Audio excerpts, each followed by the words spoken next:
Hello friends, special techno online class पर आपका स्वागत है।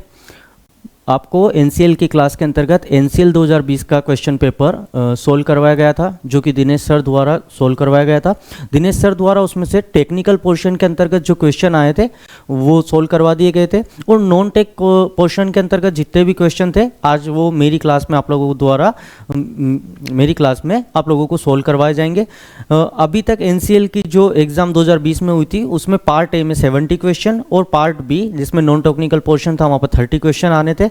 लेकिन 2020 की एग्ज़ाम में देखा गया था कि जो पार्ट ए में टेक्निकल पोर्शन था उसके अंदर भी 10 से 15 क्वेश्चन मैथमेटिक्स के डाल दिए गए थे, जो कि नॉन टेक्निकल पोर्शन का पार्ट होता है। ठीक है, तो आज की क्लास में हम नॉन टेक्निकल पोर्शन के जो पार्ट ए में आए वो क्वेश्चन और उसके साथ ही नॉन टेक्निकल पोर्शन के जो पार्ट बी के क्वेश्चन है वो सोल्व करेंगे। ठीक है, टेक्निकल पोर्शन आपको दिनेश सर द्वारा करा दिया गया है, और ये आपको जितना भी एनसीएल से रिलेटेड मटेरियल चाहिए, अगर आपको कोर्स लेना है तो वो आपको स्पेशल टेक्नो ऑनलाइन क्लास के जो एप्लीकेशन है उस पर उपलब्ध रहेगा। आप पूरा कोर्स ले सकते हो। यहाँ पर आपको जितना भी नॉन टेक्निकल पोर्शन या टेक्निकल पोर्शन का क्वेश्चन कराया जा रहा है ये पूरा मटेरियल आपको वहाँ एक्सेस रहेगा। ठीक है, तो आज की क्लास का पहला क्वेश्चन देखते हैं हम, वो है रेलगाड़ी से रिलेटेड। चूँकि मैं पहले ही बता चुका हूँ आप लोगों को ये जो क्वेश्चन है ये टेक्निकल क्वेश्चन टेक्निकल पोर्शन के अंतर्गत ही पूछे गए थे, तो मैंने सभी को कंबाइन कर लिया है, टेक्निकल नॉन टेक्निकल, और पूरा नॉन टेक पार्ट आपके लिए लाया हूँ। ठीक है, पहला क्वेश्चन है हमारा, समान लंबाई की दो ट्रेन समान दिशा में 46 किलोमीटर पर आवर और 36 किलोमीटर पर आवर की गति से समानांतर रेखा पर चल रही है। ठीक है, सबसे पहले उसने क्या बोला है कि समान लंबाई की दो ट्रेन है, तो हम यहाँ पर मान लेंगे, माना कि ट्रेन की लंबाई, हम क्वेश्चन को पढ़ पढ़ के सोल्व करते रहेंगे, ऐसा नहीं एक बार पढ़ लिया फिर सोल्व किया, जो पढ़ रहे हैं उसको लिखते जाएंगे। माना कि ट्रेन की लंबाई, उसने क्या बताया है, ट्रेन की लंबाई क्या है, समान है, तो हम मान लेते हैं कि दोनों ट्रेन की लंबाई कितनी है, एक की x है तो दूसरी की भी किसी हो जाएगी x, क्योंकि समान लंबाई की। ठीक है, एक 10 होगी दूसरी भी 10, एक 50 होगी दूसरी भी, तो हमने यहाँ x माना है, दूसरी भी x है, और हमेशा इसको किस में मानेंगे, चूंकि उसने मीटर बोला है हम भी मीटर में, वो किलोमीटर बोलता हम किलोमीटर में, जो भी क्वेश्चन बोलता है उसी हिसाब से। ठीक है, दूसरा यहाँ पर उसने बोला है कि दोनों की चाल क्या है, तो एक की 46 किलोमीटर पर आवर है, दूसरे की 36 किलोमीटर पर आवर है। ठीक है, और दोनों कैसे चल रही है, तो दोनों समान दिशा में चल रही है। ठीक है, अब क्वेश्चन से ही हमको समझना पड़ेगा कि इनकी चाल को हम प्लस करेंगे या माइनस करेंगे, क्योंकि जब भी इसकी चाल निकाली जाएगी तो हमें ये देखना पड़ेगा कि इसको प्लस करना है या माइनस। ठीक है, क्यों करना पड़ेगा, क्योंकि जब भी आपने ये सूत्र देखा होगा, हमको चाल बराबर दूरी बटे समय, ये एक फॉर्मूला है, सिंपल फॉर्मूला, हर जगह काम आता है, और इसी फॉर्मूले से ही क्वेश्चन सोल्व होते हैं।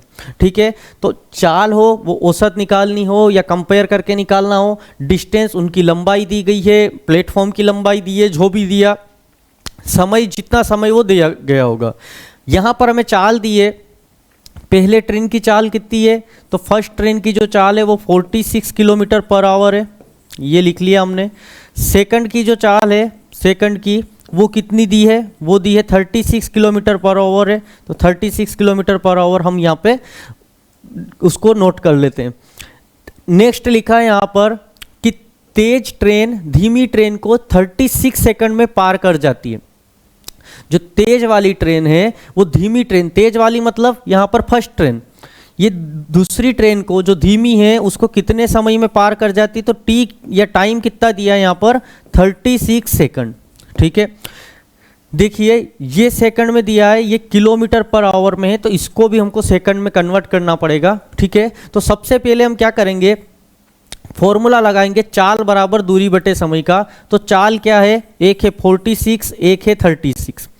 अब देखिए दोनों ट्रेन किस दिशा में जा रही है, तो अगर दोनों ट्रेन एक दूसरे के विपरीत दिशा में जाती है तो उनकी चालों को आपस में प्लस कर दिया जाता है, और अगर दोनों ट्रेनें एक दूसरे के समानांतर एक ही दिशा में जाती है तो उनकी चाल को आपस में घटा दिया जाता है, क्योंकि एक की चाल को क्रॉस करके दूसरी उससे आगे बढ़ेगी तो उसकी चाल को पहली चाल से घटा दिया जाता है। तो यहाँ हम दोनों को माइनस कर देंगे। दूरी एक ट्रेन की एक से, दूसरी की भी एक से, एक्स को पार कर रही है तो टोटल दूरी हमारी 2x हो गई। और समय कितना दिया उसने, 36 सेकंड दिया है।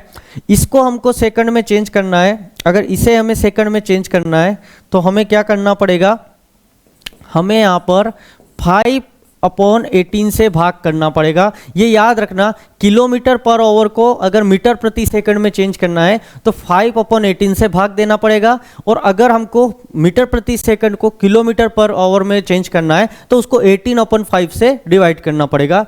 ठीक है, मल्टीप्लाई करना पड़ेगा उसमें। ये याद रखना, ये कन्वर्जन जब आपने पढ़ा होगा वहां पर आपको आपने पढ़ा ही होगा कि कैसे एक दूसरे को यूनिट को कन्वर्ट करते हैं। ठीक है, तो ये इसको चेंज करने के लिए मैंने ये लगाया है। ठीक है, ये हमारा बचेगा 10 × 5/18, यहाँ पर x 2x/36। ठीक है, ये हो गया 50/18 और ये हो गया 2x/36। 18 से 36 कट गया, 2 से 2 कट गया, यहाँ पर x = हमारा आया वो है 50, और चूंकि ये किस में चेंज हो गया है, मीटर में, तो 50 मीटर हमारा आंसर होगा। और यहाँ पर उसने यही पूछा है कि प्रत्येक ट्रेन की लंबाई कितनी है, तो चूंकि ट्रेन की लंबाई कितना माना था हमने x, और x की वैल्यू क्या आई 50 मीटर, तो ट्रेन की लंबाई क्या हो जाएगी, प्रत्येक ट्रेन की लंबाई 50 मीटर। ये टेक्निकल पोर्शन में ही क्वेश्चन पूछा गया था, लेकिन ट्रेन की लंबाई से रिलेटेड था। ट्रेन से रिलेटेड कोई भी क्वेश्चन आए, हमें चाल बराबर दूरी बटे समय, ये एक फॉर्मूला है, सभी में यूज होगा। चाल जब भी दी जाए एक ही चीज याद रखनी, ट्रेन समान दिशा में जा रही है, समान दिशा में जाएगी तो दोनों चालों को आपस में घटा लिया जाएगा। अगर दोनों ट्रेन एक दूसरे के विपरीत दिशा में जाती है तो यही चाल आपस में प्लस हो जाएगी। दूसरी चीज यहां पर जो याद रखने जैसी है वो है कि यूनिट किस में दिया है। अगर आपको यूनिट सेकंड में दिया है, कहीं किलोमीटर में दिया है, तो सभी यूनिट को एक जैसा कर लो, या तो किलोमीटर में चेंज कर लो सभी को, या सभी को मीटर में चेंज कर लो। जैसा भी आपको आंसर में दिया है आप उस अकॉर्डिंग उसको चेंज करोगे। ये मैंने एक लॉन्ग मेथड से आपको एग्जाम के पर्पज से सिखाया। बाकी अगर जल्दी करना हो तो यहाँ पर आपको 15 से 20 सेकंड लगेंगे, आप पूरा क्वेश्चन कर लोगे, उतना टाइम भी नहीं लगेगा। ठीक है, ये तो सिखाने के पर्पज से, आपको बताने के पर्पज से इतना लंबा इसको करके देखना पड़ा। तो जो क्वेश्चन था हमारा 21, या जो फर्स्ट क्वेश्चन था आज की क्लास का, इसका आंसर होगा x = 50 मीटर, और जो कि यहाँ पर दिया गया है। ठीक है, आइए अब देखते हैं हम नेक्स्ट क्वेश्चन। नेक्स्ट क्वेश्चन दिया है हमारा, What is the average of the first 95 natural numbers. पहली 95 प्राकृतिक संख्याओं का औसत क्या होगा। ठीक है, देखिए इस टाइप के क्वेश्चन में आप लोगों को फॉर्मूला बेस्ड होते हैं। आप चाहिए तो फिर पहली जो स्टार्ट से नेचुरल नंबर क्या होता है, 1 से स्टार्ट होगा, 1 2 3 4, आप गिनते जाइए 95 तक, फिर उसमें भाग दे दीजिए। लॉन्ग मेथड है, आपको शॉर्ट मेथड में तरीका याद रखना है। तो जो एवरेज निकालने का फॉर्मूला होता है वो होता है n+1/2। बस यही फॉर्मूला आपको याद रखना है। आपको फॉर्मूला याद है तो आप डायरेक्टली इसका आंसर निकाल दोगे। जब आप क्लास करोगे तो आपको इस तरीके के जितने भी फॉर्मूला होते हैं, चाहे वो औसत का हुआ, चाहे वो योग करने का हुआ, एडिशन का हुआ, चाहे इसमें ओड संख्या का पूछा गया हो, इवन संख्या का पूछा गया हो, ये सारी चीज़ें क्लास में बताई गई है। तो यहाँ पर हमको सीधा पूछा है एवरेज, तो एवरेज का फॉर्मूला लगाएंगे। एन कितना है, तो 95, यहाँ पर 95 लिखा है, +1/2, तो हमारा आंसर हो जाएगा 96/2 या 48। मतलब पहली 48 संख्याओं का जो एवरेज आ रहा है वो कितना होगा, 48, और यही होगा हमारा आंसर। इस तरीके के क्वेश्चन में अगर आप लोगों को फॉर्मूला याद है तो ये क्वेश्चन आपके लिए विद इन सेकंड करने का, आपने सीधा देखा 95 + 1/2 और आप आंसर कर दोगे। मेन होता है फॉर्मूला। नई फॉर्मूला याद है तो लिखते जाइए, आपको 15-20 मिनट तो इसी में हो जाएगा और पेपर खत्म हो जाएगा। ठीक है, तो जो भी आप इस टाइप के क्वेश्चन करते हो, यहाँ पर आपको सीधा शॉर्ट ट्रिक या फॉर्मूला याद होना जरूरी है। और आप जब क्लास करोगे हमारी जो स्पेशल टेक्नो पर आपके मिलेगी, वहाँ पर इससे रिलेटेड सारे फॉर्मूला और पूरी क्लास आपको करवाई गई है इससे रिलेटेड एक, जिससे कि इस तरीके के कोई भी क्वेश्चन आए आपको कोई प्रॉब्लम ना हो। ठीक है, नेक्स्ट क्वेश्चन देखते हैं हम। नेक्स्ट क्वेश्चन है हमारा, एक अयस्क में 25% मिश्र धातु है जिसमें 90% लोहा, इसके अलावा शेष 70% अयस्क में लोहा नहीं है। यहाँ एक चीज दी गई है, एक आयरन ओर है, हम यहाँ लिख लेंगे एक अयस्क है।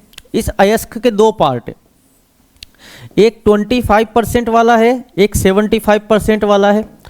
आयरन की मात्रा इसमें कुछ भी नहीं है, उसमें साफ लिखा है 25% वाले में आयरन की मात्रा कुछ भी नहीं है, 75% वाले में, और 25% वाले में आयरन की मात्रा वो कितनी है, 90%। ठीक है, 90% आयरन है इसमें। अब यहाँ पर आगे पूछता है वो कि 60 केजी शुद्ध लोहा प्राप्त करने के लिए कितने केजी अयस्क की आवश्यकता होगी। मतलब उसको चाहिए 60 केजी शुद्ध लोहा, उसके लिए कितना अयस्क की आवश्यकता होगी। तो हम यहाँ पर देखेंगे कि अगर हम इसे 1 यूनिट माने तो 1 यूनिट या 1 केजी हमारे पास अयस्क है, उसमें कितना % लोहा है, 1 केजी में कितना % लोहा होगा वो निकाल लेंगे शुद्ध लोहा। तो फिर 60 केजी के लिए कितना अयस्क होगा निकालना आसान हो जाएगा। सिंपल एग्जाम में पूछा ही यही है, बस थोड़ा यूनिट ज़्यादा दे दिए। आपको यहाँ देखना है, इससे कोई मतलब नहीं हमें, क्योंकि इसमें तो लोहा है ही नहीं, जिसमें लोहा है उसे देखेंगे। लेकिन चूंकि ये पूरी यूनिट का पार्ट तो है, 1 केजी में टोटल कितना आएगा, तो इसमें तो कोई लोहा नहीं, तो ये 0 हो जाएगा। 25 में 90% है, तो अगर हम इसे ये मान ले कि ये 1 केजी का 75%, ये 750 ग्राम हो जाएगा, और ये 250 ग्राम हो जाएगा ना। अगर 1 यूनिट को 1 केजी माने तो 1 केजी का 75% 750 ग्राम, और 1 केजी का 25% 250 ग्राम। सिंपल।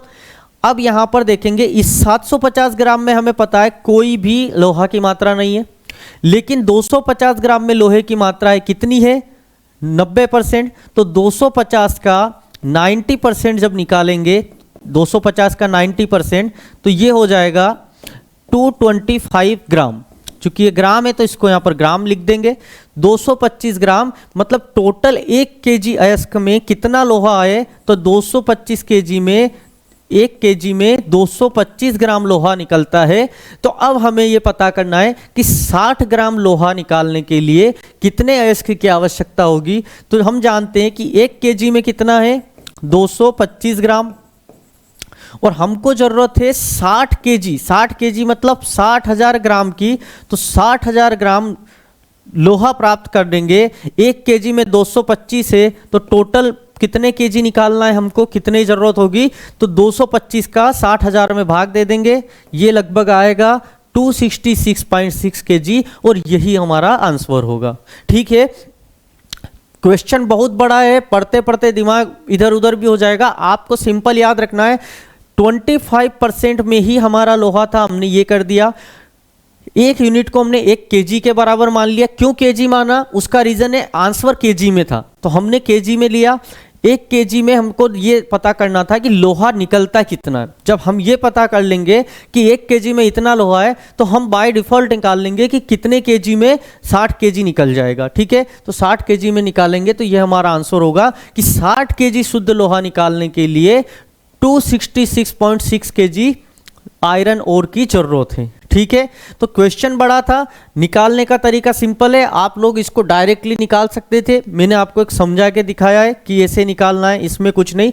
अगर एग्जाम में आपको निकालना है, आप डायरेक्टली 25% का 90% कीजिए, 225 आएगा, उसमें 60 का भाग दे दीजिए, 60 में उसका भाग दे दीजिए, आपका आंसर निकल के आ जाएगा। ये एक प्रोसेस सिखाने के लिए थी। मैं आपको जो भी क्वेश्चन कराऊंगा वो लॉन्ग मेथड से कराऊंगा। अगर आप कभी क्लास लोगे, एनसीएल की क्लास आप देखोगे, वहां पर आपको लॉन्ग मेथड और शॉर्ट मेथड दोनों से सिखाया गया है हर क्वेश्चन को। ठीक है, तो नेक्स्ट आप जब भी ये क्वेश्चन में जो भी यहाँ कराऊंगा वो क्वेश्चन में आपको लॉन्ग मेथड से ही कराऊंगा, जिससे कि आपका बेसिक बना रहे। ठीक है, आइए देखते हैं नेक्स्ट क्वेश्चन।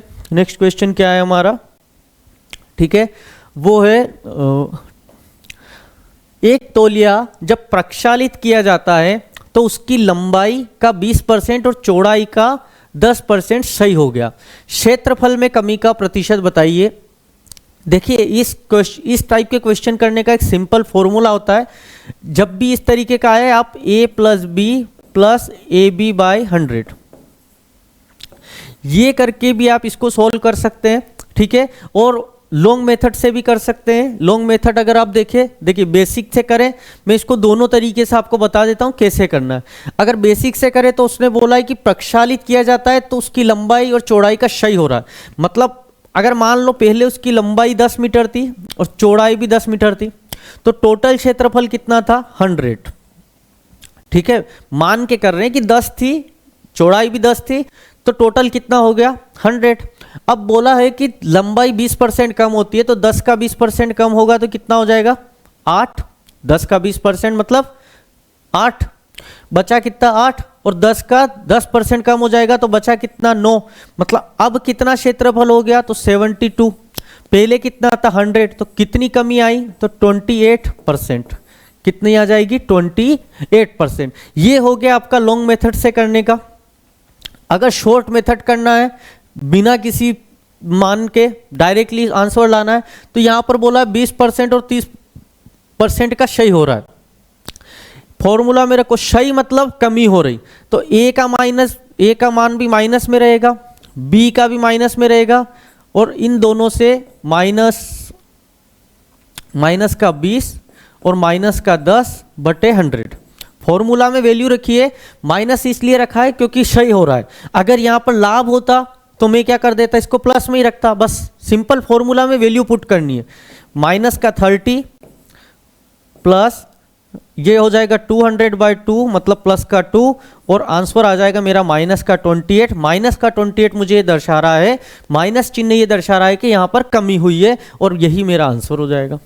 ठीक है, तो शॉर्ट मेथड हो या लॉन्ग मेथड हो, लॉन्ग मेथड इसलिए कराया जाता है कि आप लोगों का बेसिक क्लियर रहे। बेसिक क्लियर होने पर, कॉन्सेप्ट क्लियर होने पर आप लोग शॉर्ट ट्रिक आसानी से यूज कर सकते हैं। ठीक है, तो इसका आंसर चाहे आपने शॉर्ट से करो इस फॉर्मूला बेस्ड, या आप डायरेक्टली मान के करो, दोनों तरीके से आपका 28 आएगा। तो इसका आंसर क्या हो जाएगा हमारा 28%। जब भी आप क्लास करोगे आपको इसी तरीके से वहां सिखाया जाएगा, पूरा बेसिक क्लियर होगा, उसके बाद ही आपको शॉर्ट ट्रिक बताई जाएगी। ठीक है, जिससे एग्जाम में अगर आपका ऐसा क्वेश्चन आ गया जो ट्रिक से नहीं हो रहा, तो कॉन्सेप्ट क्लियर होने पर आप उसे कंप्लीटली कर लो। ठीक है, नेक्स्ट क्वेश्चन है हमारा। नेक्स्ट क्वेश्चन देखिए, क्वेश्चन नंबर 25 है। एक आदमी एक वर्गाकार मैदान, यहां पर पूरा नहीं दिख रहा है, men walk diagonally across a square ground. Approximately what was the percentage saved not walking along the edge? उस आदमी ने एज के साथ ना चलकर कितना प्रतिशत बचा लिया। मतलब यहां पर ये बोलना चाह रहा है, ये एक स्क्वायर ग्राउंड है।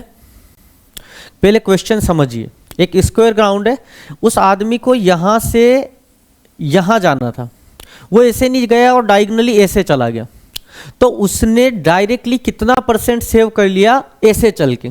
ठीक है, क्योंकि स्क्वायर है तो ये भी x होगी, ये भी x होगी, है ना, और ये x होगी, तो इसका मान हमेशा कितना होता है √2x। ये आप जब भी जियोमेट्री करोगे आपको समझ में आ जाएगा डायगोनल का मान कितना होता है √2x। नहीं समझ में आए तो पाइथागोरस सबको याद होगा, इसका मान कितना होता है, तो इसका मान होता है इन दोनों के x स्क्वायर के बराबर, तो ये हो जाएगा 2√x², √2 अंदर रहेगा, x बाहर आ जाएगा। ये ऐसे भी आप निकाल सकते हो। ठीक है, और नहीं तो ये डायरेक्टली भी निकलता है, √2x से डायगोनल का मान होता है। मेन हमें क्वेश्चन करना है, उसमें ये बोल रहा है कि ये डायगोनल पे जा रहा था, ऐसे चलता तो कितना इसको फायदा हो जाता। अब देखिए, अगर ये ऐसे चलता तो x मीटर चलता, टोटल कितना चलना पड़ रहा था 2x, और ऐसे चलने में इसको कितना चलना पड़ रहा है √2x। ठीक है, जब इसे हम सोल्व करेंगे, इसको सोल्व करने के लिए हमें कुछ जरूरत नहीं है, सिर्फ केवल वैल्यू पुट करनी थी कि इसने अप्रोक्स मान पूछा है कि अगर हम इस तरीके से ग्राउंड में चलेंगे तो हम लोगों को कितना चलना पड़ेगा। ठीक है, तो इसका स्क्वायर का वैल्यू इस पैरामीटर पे जो चलना था, यहाँ पर x मीटर और ये x मीटर दोनों चलता तो 2x मीटर चलता, ऐसे में इसको √2x मीटर चलना था, और जब अप्रोक्सीमेटली इसकी वैल्यू रख के सेव करेंगे हम, तो ये हमारा आंसर देगा हमें 30। इसका आंसर अप्रोक्सीमेटली आएगा 29.6 मीटर। ठीक है, तो इस क्वेश्चन को इस तरीके से सिंपल बेसली हम कर लेंगे, 2x और √2x की वैल्यू रखकर। ठीक है, नेक्स्ट क्वेश्चन करेंगे हम अपना। नेक्स्ट क्वेश्चन है, यदि एक वर्ग के विकर्ण की लंबाई 20 सेंटीमीटर है तो इसका परिमाप क्या होगा। यहाँ पर हमको दिया गया है जो डायगोनल है उसका लंबाई दिया गया है 20 सेंटीमीटर और पूछा है कि इसका पैरामीटर क्या होगा, जो भी स्क्वायर दिया गया है स्क्वायर का पैरामीटर क्या होगा। हम लोग जानते हैं, देखिए अभी बताया मैंने कि डायगोनल इक्वल टू क्या होता है √2x और इसकी वैल्यू कितनी है 20 सेंटीमीटर। तो यहाँ हम x की वैल्यू निकाल लेंगे तो 4x कर देंगे उसका, तो पैरामीटर निकल जाएगा। पैरामीटर क्या होता है, ये एक स्क्वायर है, स्क्वायर का पैरामीटर चारों भुजाओं का योग, चारों भुजाओं का योग मतलब 4x।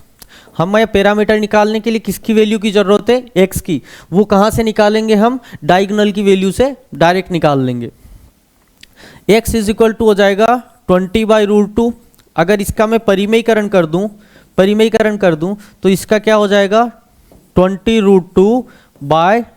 2 से 20 कटा, x की वैल्यू हमारी कितनी हो जाएगी 10√2। ये हो जाएगी हमारी x की वैल्यू।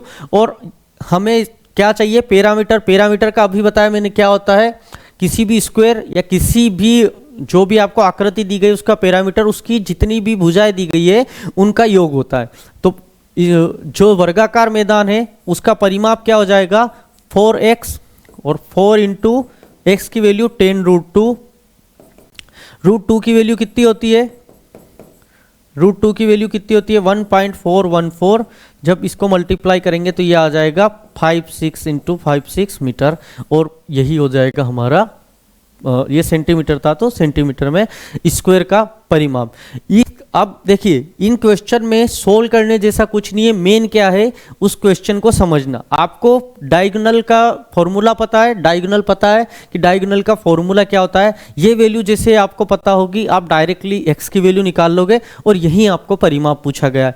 तो इन टाइप के क्वेश्चन में जो ज्योमेट्री बेस्ड होते हैं आपको डायरेक्टली पता होना चाहिए कि इसका किस तरीके से इनको सोल्व किया जाता है या कैसे इनके फॉर्मूला होते हैं। ठीक है, जब फॉर्मूला पता होगा तभी ये क्वेश्चन सोल्व होंगे। ठीक है, नेक्स्ट क्वेश्चन देखते हैं हम। मैं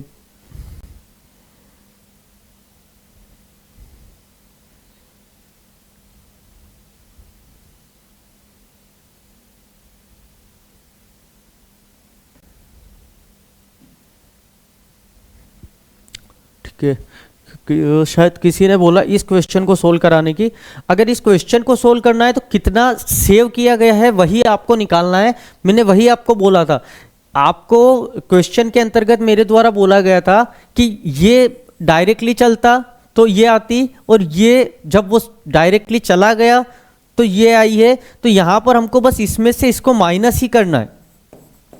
जब हम इससे इसको माइनस करेंगे और सोल्व करेंगे तो हमारा डायरेक्ट आंसर आ जाएगा। प्रोसेस बड़ी नहीं है, प्रोसेस इसमें कुछ भी बड़ी नहीं है, किसके अकॉर्डिंग जा रहा है और किसके नहीं, आप ऐसे निकाल सकते हो। ये चलना कितना था उसको 2x, कितना चला इतना, किसके सापेक्ष, और इसका परसेंटेज निकाल लो 100%। हमारा आंसर यहाँ पर निकल के आ जाएगा, बस सोल्व करने की इसको जरूरत है। ठीक है, अगर आप चाहे तो इसको सोल्व कर सकते हैं। x कॉमन ले लीजिए, 2 माइनस √2/x2 100%, x से x हट जाएगा।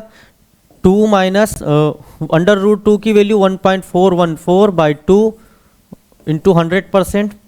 ठीक, अगर इससे इसको घटाएंगे तो कितना आ जाएगा 2 से, ये 2 है, इससे 1.414 घटा दीजिए, ये 6, ये 8 और ये 5, 0.586/2 आएगा और 0.52 जो आएगा 0.586/2 आ जाएगा इंटू 100%।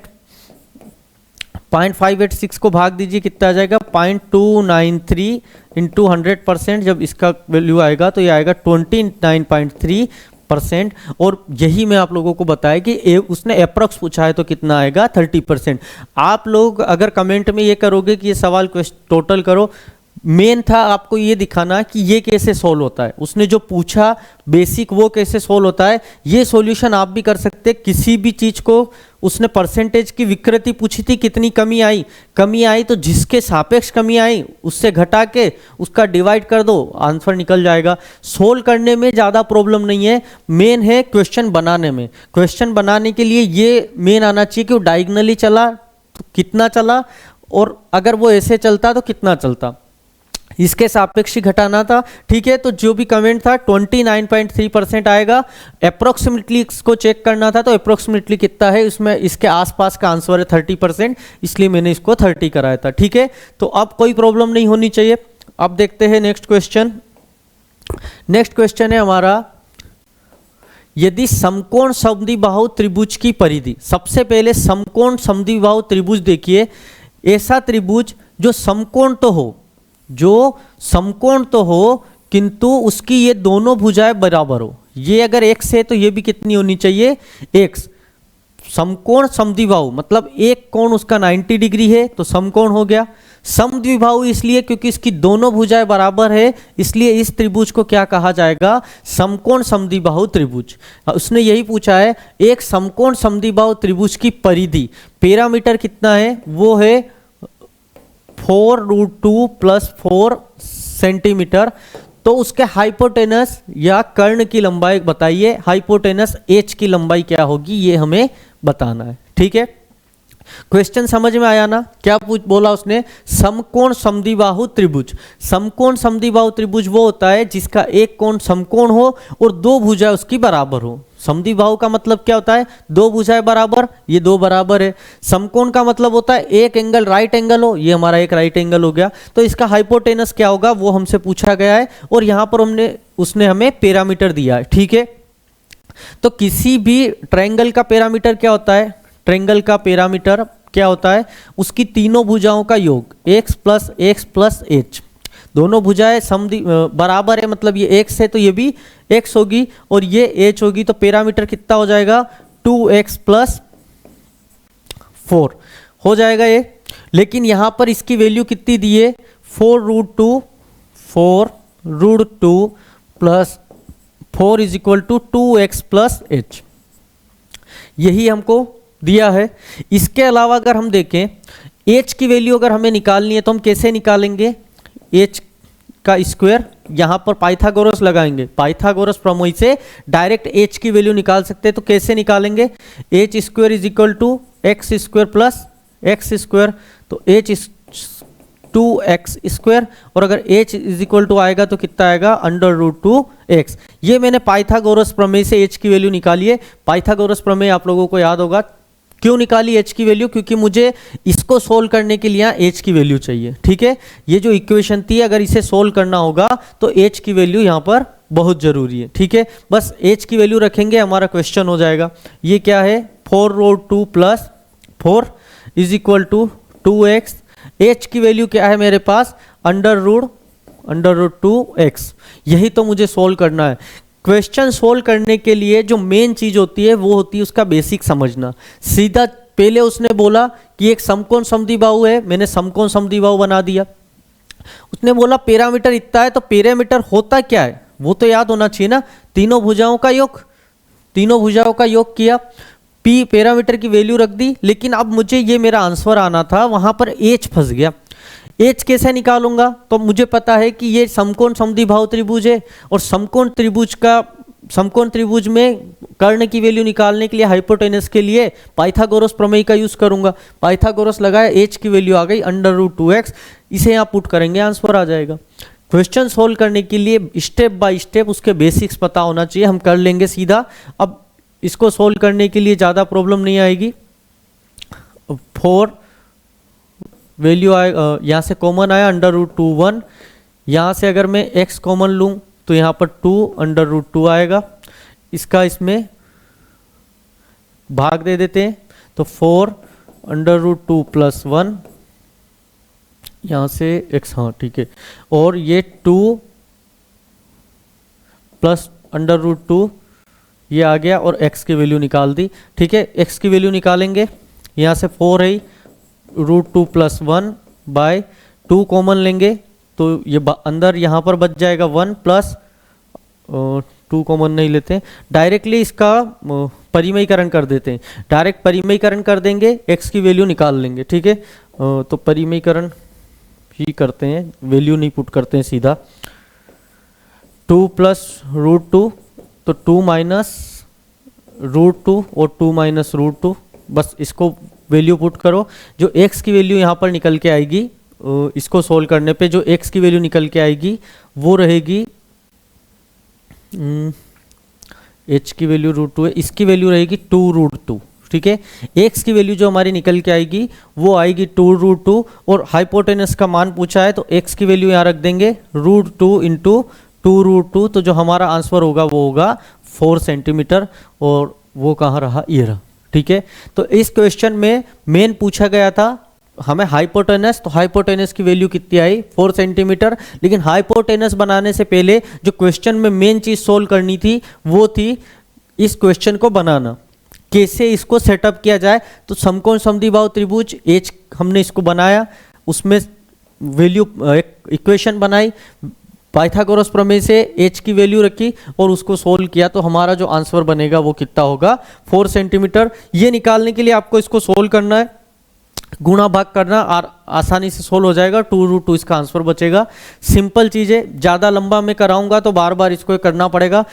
कोई भी क्वेश्चन अगर आप करोगे खुद से, उसमें कैलकुलेशन करोगे तो आप लोगों के लिए इजी बनेगा। मैं करता रहूँगा यहाँ बोर्ड पे, आप देखते रहोगे, उससे सोल्व नहीं होगा। आप करके देखिए, अगर आपको लगता है कि सर नहीं आ रही तो मैं कराऊंगा, ठीक है, लेकिन आपको करके देखना जरूरी है। मेरा काम है आपको क्वेश्चन बना के बताना कि कैसे आप सेट करोगे।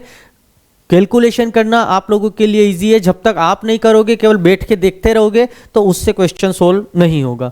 ठीक है, में लिखा है एक 1.6 मीटर लंबा आदमी है, तो ये 1.6 मीटर लंबा आदमी कर दिया हमने।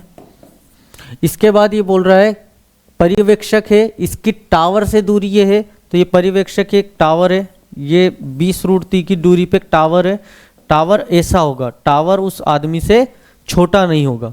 इसके शीर्ष से इसकी दूरी कितनी है, तो ये बोला है कि ये इसके एंगल कितना बना रहा है, 30 डिग्री, ये बना रहा है 30 डिग्री। तो टावर की लंबाई कितनी होगी, तो ये 1.6 है और प्लस ये इतनी x, तो टावर की टोटल लंबाई कितनी हो जाएगी, 1.6 प्लस x, ना कि 1.6 प्लस x मीटर टावर की लंबाई हो जाएगी। अब इसको नाम देते हैं अपन ABCDE, जो भी नाम दे सकते हैं। अब ट्रायंगल में देख सकते हैं, ट्रायंगल ADE में tan 30 बराबर, ये टोटल इसमें केवल x की वैल्यू है तो x/20√3।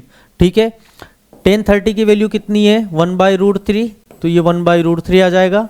√3 से √3 गया, x की वैल्यू कितनी आई हमारी 20, और चूंकि हमें टावर की टोटल चाहिए तो टावर की टोटल कितनी थी, 20 प्लस 1.6, मतलब टावर की टोटल लंबाई कितनी है, 21.6, और ये हो जाएगा हमारा आंसर। जो पहले हमने बनाया था उसमें क्या कर दिया था, क्वेश्चन उल्टा पढ़ लिया था।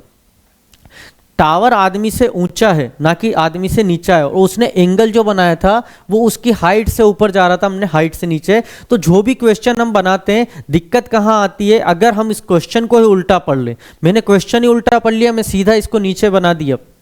क्वेश्चन पढ़ने में गलती हुई, और आप इससे यही समझ आता है हमने क्वेश्चन पढ़ने में गलती की, हमारा क्वेश्चन पूरा उल्टा हो गया। ठीक है, तो इसका आंसर क्या आ जाएगा हमारा, 21.6 मीटर। ठीक है, नेक्स्ट क्वेश्चन देखते हैं हम, वो है 32 नंबर का। इसमें लिखा है यदि एक हिरण के पीछे एक बाघ अपनी खुद की 50 फलांग दूरी पर है। हिरण और बाघ का क्वेश्चन देखिए, लेंथी क्वेश्चन है, जब सोल्व करेंगे तो अच्छा मजा आएगा। इसमें क्या लिखा है, एक हिरण के पीछे एक बाघ अपनी खुद की 50 फलांग दूरी पर है, मतलब ये एक हिरण है, इसके पीछे एक बाघ है, इस दोनों की दूरी कितनी है, तो ये है 50 फलांग। 50 फलांग किसकी है, बाघ की। ठीक है, दूसरा लिखा है बाघ प्रति मिनट 5 फलांग लेता है। बाघ, ये बाघ है, ये पर मिनट कितनी छलांग लेता है, तो पर मिनट इसकी 5, तो पर मिनट कितनी छलांग इसकी 5। और हिरण की कितनी है, तो हिरण की जो पर मिनट है वो कितनी दे रखी है, पर मिनट 4। पर मिनट हिरन 4 पर मिनट छलांग लगाता है, बाघ 5 पर मिनट लगाता है, हमने नोट कर लिया। अब लिखा है यदि बाघ और हिरन क्रमशः 8 मीटर और 5 मीटर प्रति छलांग दूरी तय करते हैं। हिरन कितना कर रहा है? तो हिरन कर रहा है 5 मीटर और बाघ कर रहा है 8 मीटर। मतलब 1 मीटर में एक छलांग में कितना जा रहा है? तो एक छलांग में वो 8 मीटर जा रहा है। तो टोटल 1 मिनट में कितनी छलांग लगा रहा है? 5 छलांग, मतलब एक छलांग में कितना मीटर? 8 मीटर। तो 5 छलांग में कितना चला जाएगा? 40 मीटर। ठीक है, 1 मिनट में कितना जा रहा है? वो 40 मीटर। और ये कितना जा रहा है? चूंकि ये कितना लगाता है? 5, तो 4 और 5 जो 20 मीटर जाता है। कितने में? 1 मिनट में। 1 मिनट के अंदर ये कितना जाएगा? 40 मीटर। ये कितना जाएगा? 20 मीटर। छलांग कितनी लगाएगा? ये 5 और ये 4। यहां पर इसने छलांग की भी बात की है, उसकी दूरी की भी बात की है, और कितना समय ले रहा वो भी बात की है। तो हमको इन तीनों चीजों को आपस में कनेक्ट करके रखना होगा। अब पूछ क्या रहा है? हिरण को पकड़ने से पहले बाघ को कितनी दूरी तय करनी होगी? हिरण को पकड़ने से पहले बाघ को कितनी दूरी तय करनी होगी? तो हिरण से बाघ कितना पीछे है? 50 फलांग खुद की। और एक फलांग में कितना जा रहा है? वो एक फलांग में कितना जा रहा है? 8 मीटर। तो 50 फलांग में कितना आना पड़ेगा उसको यहाँ आने के लिए? 50 × 8, मतलब कितना मीटर पीछे है अभी वो? 400 मीटर। 400 मीटर वो ऑलरेडी हिरण से पीछे है। अब आगे देखेंगे और कितना चलना पड़ेगा। ठीक है, 400 मीटर पीछे है। इस 400 मीटर को तय करने में बाघ को कितना टाइम लगेगा? क्योंकि 1 मिनट में कितना चलता है वो? 1 मिनट में कितना चलता है? 40 मीटर। मतलब इस 400 मीटर आने में बाघ को कितना टाइम लग गया? 10 मिनट। कितना लग गया? 10 मिनट। ठीक है, अब 10 मिनट में हिरण कितना भाग गया होगा? क्योंकि बाघ हिरण के पास आया, 400 मीटर ऑलरेडी दूरी था, तो 400 मीटर तक आने में उसे 10 मिनट तो लग गए। इस 10 मिनट में हिरण भी तो भागा होगा। जब 10 मिनट में हिरण कितना भाग सकता है? 1 मिनट में वो 200 मीटर भाग सकता है, 1 मिनट में 20 मीटर। तो 20 मिनट कितना था ये? ठीक है, 10 मिनट में कितना भागा होगा? तो 10 मिनट में हिरण कितना भागा होगा? 200 मीटर। क्यों? क्योंकि 1 मिनट में कितना भाग रहा था वो? 20 मीटर। तो अगले 10 मिनट में वो कितना भागा होगा? 200 मीटर। अब इस 10 मिनट में हिरण कितना भागा होगा? बाघ कितना भागा होगा इस 10 मिनट में? 10 मिनट में 200 हो गया। तो अब हिरण कहां पे आके खड़ा हो गया? 600 मीटर पे। लेकिन बाघ अभी भी कहां पर है? 400 मीटर पे। ठीक है, बाघ को हिरण को पकड़ने के लिए टोटल दूरी कितनी तय करनी होगी? तो 600 पे हिरण आ चुका है और वो 400 पे ही है। हमको यहां से क्या समझ में आ रहा है कि हिरण 2 भागता है, बाघ 2 भागता है। इन दोनों का रेशो कितना आ रहा है? 2:1। मतलब ये 1 भागेगा 1 मीटर, इतने में बाघ कितना भाग जाएगा? 2 मीटर। रेशो से डायरेक्टली इसको देख लेंगे हम, या फिर जैसे बेसिक से चल रहे हैं अभी तक उसी तरीके से देखते हैं, रेशो से बाद में देखेंगे। हिरण 600 पे आ गया है, बाघ अभी 400 पे है। अगले 10 मिनट और में हिरण कहां पहुंच जाएगा? तो अगले 10 मिनट में हिरण कहां पहुंच जाएगा? 800 मीटर पे। लेकिन उस 10 मिनट में ये कितना आ जाएगा? 10 मिनट में बाघ कितना आ जाएगा? तो 10 मिनट में बाघ आ जाएगा 400 मीटर और हिरण को बराबरी पे पकड़ लेगा। क्योंकि ये 10 मिनट में कितना चलता है? 400। तो अगले 10 मिनट में ये कहाँ आ जाएगा? 800। और ये हिरण उन 10 मिनट के दौरान कहाँ पर रहेगा? 800 पे। तो बाघ को हिरण को पकड़ने के लिए जो टोटल डिस्टेंस तय करनी पड़ी वो कितनी करनी पड़ेगी? 800 मीटर। और यही हमारा आंसर होगा। क्वेश्चन बहुत लेंथी था, टाइम मैनेज बिल्कुल नहीं कर सकते थे, इसमें पूरा हम लोगों को करके ही देखना था। एक चीज जो आपको मैं बता रहा था वो था रेशो, कि हमें यहाँ से रेशो मिल गया कि ये 1 भागेगा तो ये 2 भागेगा। तो ये टोटल कितना भाग रहा है? 400। तो ये इसको तो 400 भागना ही था, इसके बाद जो टाइम ये ले रहा था उस टाइम में कितना भागेगा, तो जो टाइम ये ले रहा था 10 मिनट, इसमें ये 200 और भागा। इसके बाद ये इसको पकड़ने के लिए भागेगा, तो जितना टाइम लगेगा, तो एवरेज एक टाइम निकला कि 10 मिनट और इसको लगेगा, तो 800 मीटर पे ये दोनों पकड़ लेंगे। ये हम रेशो से भी कर सकते थे, लेकिन अगर आप इसे लेंदी और पूरे बेसिक से करोगे तो आपको ऐसे ही बनाना पड़ेगा। क्वेश्चन ही उसी टाइप का, ना कोई ट्रिक काम आ रही ना कुछ हो रहा है, डायरेक्टली आपको ऐसे ही सोल्व करना पड़ेगा जैसे उसने बोला है, ठीक है। क्योंकि यहाँ पर उसने टाइम भी दे दिया, दूरी भी दे दी और एक फलांग की दूरी भी दे दी, वो एक अलग से कर दिया कि इतनी फलांग पीछे है, उतना आगे है, ठीक है। तो टोटल इसी तरीके से बेसिक से सोल्व करना पड़ेगा, तो आपका आंसर आएगा और आंसर होगा हमारा 800 मीटर। अगर आपको इस क्वेश्चन को समझने के दौरान कुछ भी प्रॉब्लम हो रही है तो आप कमेंट भी कर सकते हैं कि सर यहाँ हमको क्लियर नहीं हुआ, ठीक है। नेक्स्ट क्वेश्चन है हमारा, वो है 35। From the top of hill a hill 100 metre high, the angle of depression of top and bottom of a pole are 30 and 60. What is the height of the pole? यहाँ पोल की height पूछी है और तो एक हील की पूछी है। वही क्वेश्चन है जो अभी वहाँ हुआ था। एक हील है, देखिए पोल और हील में क्या ऊंचा होगा, ये एक बेसिक चीज़ है, हमेशा पता है हील ही ऊंची होगी, पोल ऊंचा नहीं हो सकता। तो ये एक हील है जिसकी ऊंचाई कितनी है, इसकी ऊंचाई है 100 मीटर। यहाँ एक पोल है, ये पोल है, इस पोल पे दो एंगल बन रहे हैं। एक एंगल बन रहा है यहाँ इसके टॉप पर और एक बन रहा है इसके बॉटम पर, ठीक है। इस टॉप और बॉटम पे एंगल जो बन रहे हैं वो रिस्पेक्टली कितने हैं, टॉप पर कितना है, बॉटम, टॉप एंड बॉटम, तो टॉप पर जो बन रहा है वो 30 डिग्री है और जो बॉटम पे बन रहा है वो 60 डिग्री है। और हमें ये बताना है हाइट ऑफ द पोल, ये हाइट कितनी होगी, ठीक है। तो हम मानते हैं ये हाइट हमारी x है और ये हमारी 100 है, ठीक है। यहाँ पर भी वही A B C D E total नाम दे देते हैं।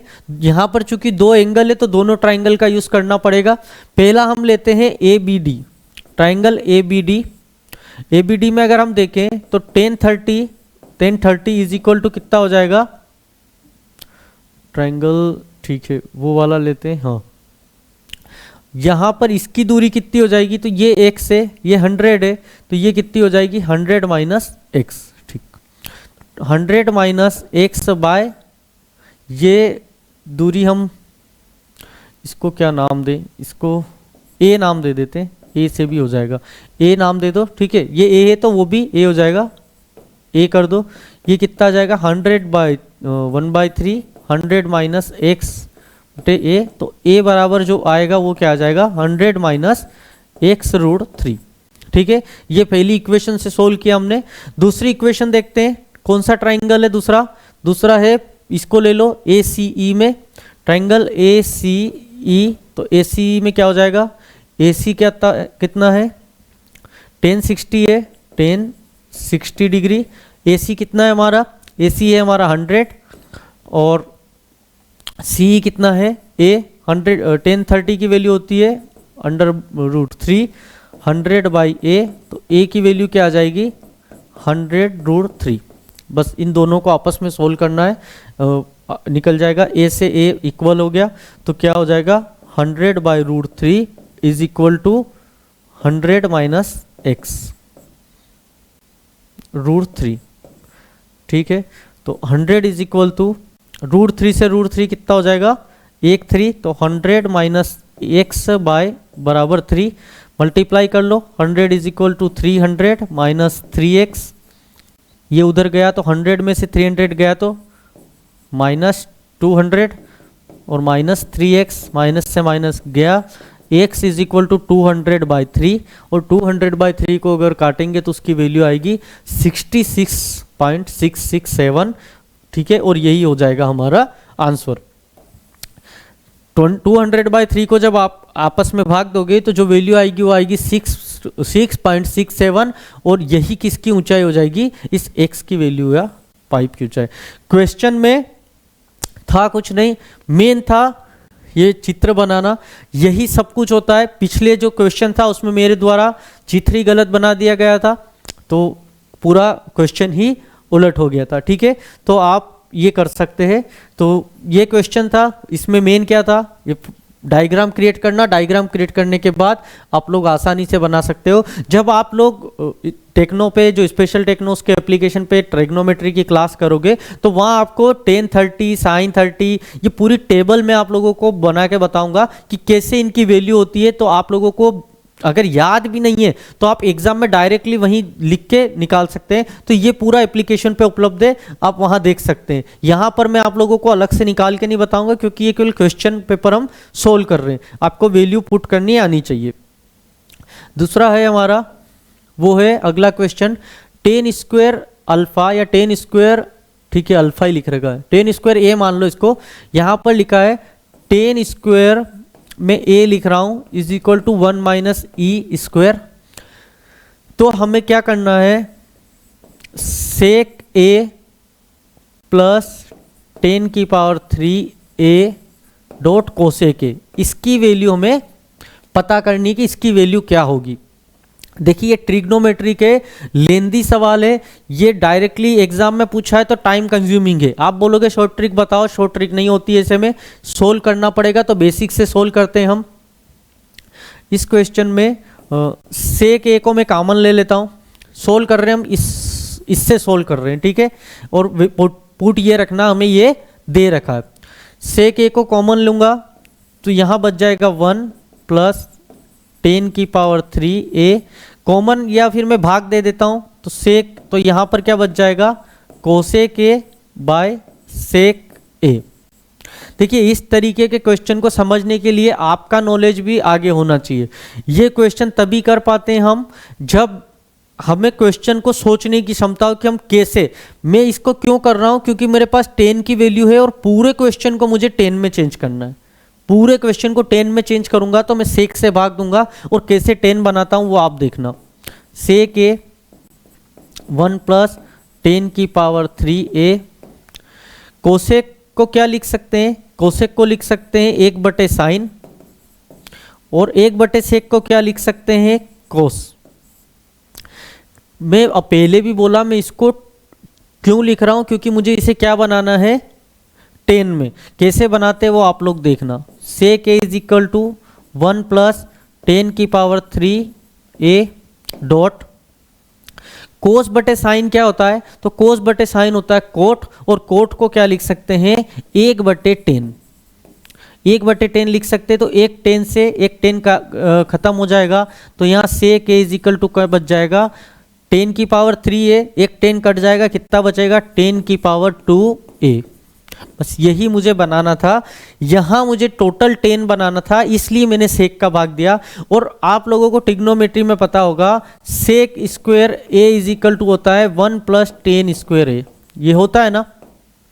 तो यहाँ सेक ए है, तो सेक ए की वैल्यू कितनी हो जाएगी, ये एक फॉर्मूला है, मैंने फॉर्मूला बताया, सोल्व करेंगे। तो सेक ए को मैं क्या लिख सकता हूँ, √1 प्लस 10 स्क्वायर ए लिख सकता हूँ ना। इसको यहाँ से स्क्वायर हटाऊंगा तो यहाँ √ लग जाएगा, ये फॉर्मूला इसीलिए लिखा है। मैं बार बार बोल रहा हूँ, ट्रिग्नोमेट्री की जब आप ऐप पे क्लास करोगे वहीं इस तरीके के क्वेश्चन आपको टोटली समझाए जाएंगे। यहाँ इसको करना है, मैं क्यों कर रहा हूँ इतना बता देता हूँ। मैंने पहले ही बताया, मुझे सेक को इसलिए बाहर लिया क्योंकि मेरे पास केवल 10 की वैल्यू है, और पूरे क्वेश्चन को सोल्व करने के लिए मुझे इसे 10 में कन्वर्ट करना पड़ेगा। 10 में कन्वर्ट करने के लिए सेक को बाहर लिया था, 10 में आ गया मेरा। अब सेक को भी मैं 1/10 स्क्वायर ए लिख सकता हूँ, और ये 1 प्लस 10 स्क्वायर ए है मेरे पास, 1 प्लस 10 स्क्वायर ए है। 2 घात ये और 1 घात ये, टोटल कितनी हो गई 1 प्लस 10 स्क्वायर की घात 3/2, 1 प्लस 10 स्क्वायर की घात 3/2। और 10 स्क्वायर का मान कितना है मेरे पास, तो 1 प्लस 10 स्क्वायर का मान है 1 माइनस ई की पावर 2 3/2। तो आंसर क्या हो जाएगा 2 माइनस ई की पावर 2 3/2, और यही मेरा आंसर है। इससे आगे मैं सोल्व नहीं कर सकता। 2 माइनस ई की पावर 2 होल स्क्वायर 3/2, और ये हो गया हमारा आंसर। ये क्वेश्चन 11th और 12th पे बेसिक ट्रिग्नोमेट्री के हैं, ये सिंपल ट्रिग्नोमेट्री नहीं है जो 10th में आती है, ये 10th और 12th लेवल की ट्रिग्नोमेट्री है जहां पर आप लोगों को सेक और टेन को कैसे कन्वर्ट करते हैं। कोई भी क्वेश्चन हो अगर वो साइन कोस में होता है तो मैं उसको फॉर्मूला बेस्ड बनाऊंगा, क्योंकि जो मेरे पास ट्रिग्नोमेट्री के फॉर्मूला है उसी फॉर्मूला से ये सॉल्व होंगे। इसीलिए मैंने इस टोटल को 10 में कन्वर्ट किया, मेरे पास 10 की वैल्यू थी, सेक को भी 10 में कन्वर्ट किया और ये मेरे पास आंसर निकल के आ गया। इसमें अगर आपको समझना है तो वो है मेन आपको फॉर्मूला बेस्ड कैसे चेंज करना है। ट्रिग्नोमेट्री में समझने के लिए मेन होता है कितना आपका माइंड काम कर रहा है, कैसे आप क्वेश्चन को देख रहे हो। अगर आप क्वेश्चन को देखने का नजरिया नहीं है तो फिर आप ABCD करके कुछ भी लगा दो, वरना ऐसे ही सोल्व करना पड़ेगा। तो 2 - e⁻² होल बाय पावर 3/2 यही हमारा आंसर हुआ। अब देखते हैं हम अगला क्वेश्चन, वो है 62 नंबर। उसमें लिखा है 3 मापने वाले जार की क्षमता 15, ठीक है, एक की 15 है, दूसरे की 50 है। ये 3 मापने वाले जार है, एक ABC है मान लो, तीसरा है वो है 30 है, ठीक है, 30 ml। What is the least capacity which can be perfectly measured by the measuring jars. देखिए, एक होता है क्वेश्चन को लंबा चौड़ा करो, दूसरा होता है सबसे अच्छा तरीका। उसने पूछा है लिस्ट, कम से कम कितना होगा तो जिससे हम इसको माप सकें। तो हम यहां पर कुछ नहीं करेंगे, यहां पर सबसे मेन क्या निकालेंगे, इसका LCM। जब भी लिस्ट पूछा जाए, क्योंकि LCM का मतलब ही होता है list common multiple, list common multiple, इसने यहां पर वही पूछा है कि what is the list capacity which can be. तो लिस्ट कैपेसिटी निकालनी है तो इसका LCM निकाल लो, LCM निकालोगे तो यहां पर सिंपल सा इसका आंसर हो जाएगा। इस टाइप के क्वेश्चन में यही करना होता है। LCM इसको तोड़ो, 3 × 5, ये कितना होता है 5 × 10, तो 5 तो यहां पर आ गया, 10 यहां कर दो, 30 पूरा आ गया तो 10 × 30 हो गया, तो 5 × 15, 15 × 30, यहाँ पर 10 आ गया, 5 आ गया, तो हाँ कितना हो गया 150, 150 और 150 हो जाएगा मेरा आंसर, ठीक है। इसका LCM ही इसका आंसर होगा। लिस्ट कैपेसिटी कितनी हो गई, तो जो इसकी लिस्ट कैपेसिटी थी वो थी 15। एक बार चेक कर लो, 3 × 5, इसको 2 × 5 करता तो भी चलता, तो 5 तो मेरा आ गया था एक। इसको 50 को क्या लिख सकते हैं अपन, 5 × 5 × 2, एक 5 आ गया था, 10 ही बचा, ठीक है। तो इसका आंसर कितना हो जाएगा 150 मीटर। LCM आपको निकालना आना चाहिए। जब आप स्पेशल टेक्नो पे जाओगे वहां पर आपको LCM और HCF की जो क्लास है उसमें LCM HCF क्या इनके बीच संबंध होता है, कैसे इनसे निकाला जाता है, LCM HCF की पूरी क्लास डली हुई है। कैसे LCM को आसानी से निकाल सकते हैं वो भी वहां पर बताया गया है, ठीक है। तो LCM और HCF निकालना आना चाहिए। यहाँ LCM क्यों निकाला मैंने, क्योंकि उसमें लिस्ट कैपेसिटी पूछी थी, तो लिस्ट कैपेसिटी निकालने के लिए उसका LCM निकाला, तो 150 उसका आंसर हुआ और यही इसका आंसर होगा, ठीक है। नेक्स्ट क्वेश्चन देखते हैं। हर क्वेश्चन के लिए लॉन्ग मेथड की यूज जरूरत नहीं है। आप क्वेश्चन समझो, 3 जार है, 4 जार है, अगर उसको लिस्ट कैपेसिटी आपको पता है तो कभी भी लिस्ट कैपेसिटी पूछा हो सीधा LCM निकाल लो, उसका आंसर आ जाएगा। दूसरा नेक्स्ट क्वेश्चन है 64। What is the weight of water contained in a conical vessel which is 21 centimeter deep and 16 centimeter dia? मतलब डीप मतलब यहाँ जो हाइट है वो कितनी दे रखी है 21 सेंटीमीटर, और जो डाया है वो कितना दे रखा 16 सेंटीमीटर। अब यहाँ पर उसने क्या लिखा है, शंक्वाकार बर्तन। तो शंक्वाकार या कोनिकल बर्तन हो तो उसका आयतन का सूत्र क्या होता है, उसका आयतन का सूत्र क्या होता है, वो होता है 1/3 πr² h, यही होता है। तो इस क्वेश्चन को सोल्व करने के लिए जो मेन जरूरत थी वो थी इसके फॉर्मूला की। तो इसका फॉर्मूला 1/3, चूंकि यहाँ d है तो इसका r निकाल लो, d का कितना होता है, आधा होता है, बस यही आपका आंसर आ जाएगा 1/3, पाई की वैल्यू 22/7, r² मतलब 64 और h की वैल्यू है 21। 3 7 से 21 वैसे ही कट जाएगा, जो ये बचा है इसका आपस में मल्टीप्लाई कर लो, 64 दूनी 128, 64 दूनी 128 और 12 140, 1408 सेंटीमीटर क्यूब इसका आयतन आया है। और आपको क्या पूछा है कि इस शंक्वाकार बर्तन में जो पानी है उसका वजन क्या होगा। तो वजन निकालने के लिए 1000 से भाग दे दो, तो 1000 से भाग दूंगा तो 1.408 kg, ये मेरा आंसर आ जाएगा। और क्या आ गया 1.408 kg। क्वेश्चन में कुछ नहीं था। अगर आपको नहीं पता है कि केजी कैसे निकालना, आप ये 1408 देख के भी आंसर लगा देते कि यही मेरा आंसर होगा। मेन क्या था इस क्वेश्चन में? मेन था फॉर्मूला। क्वेश्चन में कुछ नहीं था, वैल्यू पुट करनी थी फॉर्मूला पता होने पर, और ये फॉर्मूला अगर आपको पता था तो ही आप कर पाओगे, अदरवाइज आप बैठे रहोगे, क्वेश्चन सोल्व नहीं होगा। तो जियोमेट्री में जो अधिकतर क्वेश्चन आते हैं वो फॉर्मूला बेस्ड आते हैं। आपको फॉर्मूला पता होना चाहिए, चाहे गोले का क्वेश्चन हो, शंकु का हो, घन का हो, घनाभ का हो। जब तक आपको क्वेश्चन का फॉर्मूला नहीं पता आप क्वेश्चन नहीं कर पाओगे। और इस तरह के एग्जाम में यही क्वेश्चन आते हैं, और हमने जो हमारी क्लास है उसमें इस तरीके से ही इनको सिखाया है। ठीक है, तो नेक्स्ट क्वेश्चन देखेंगे। अगला नेक्स्ट क्वेश्चन है हमारा, वो है 66। इसमें लिखा है the dimension of a cuboid are 7, 11 and 13, the total surface area. तो द टोटल सरफेस एरिया, इसका फॉर्मूला क्या होता है?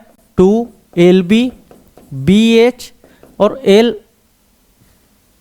LH, ये फॉर्मूला होता है। आप लोगों ने देखा होगा घनाभ या क्यूबॉइड जो भी होता है, इसको घनाभ भी बोलते हैं।